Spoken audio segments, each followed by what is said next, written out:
escondendo minha mágoa, tive os olhos rasos d'água todas as vezes que sofri. Porém de volta aqui estou, mulher fingida, vim falar das nossas vidas e você tem que me ouvir. Da sua casa um dia fui mandado embora, saí pelo mundo afora e você ficou sorrindo. Eu sabei da sua vida, eu nada quero, vim pra ponderar seus erros, por Deus não estou mentindo.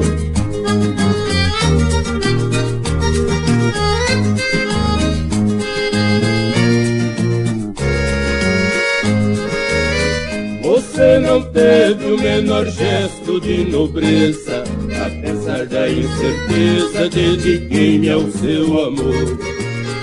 Não me convide a entrar em sua sala, pois tudo que você fala para mim não tem valor. Muito obrigado pelo grande menosprezo, ao julgar-me indefeso, tive uma nova visão.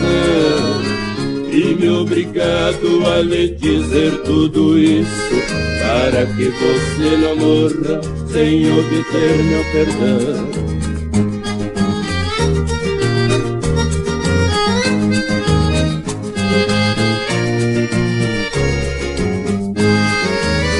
Não quero ver e nem ouvir a sua história, meu passado, sua glória, para mim não vale nada. Nunca se esqueça que seu velho companheiro não se vende por dinheiro, nem teme luta cerrada.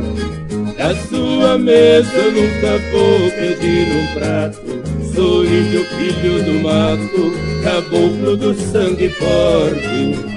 Eu lhe aconselho que aprenda a ser mais gente, nunca mais fale meu nome, e que Deus me dê mais sorte.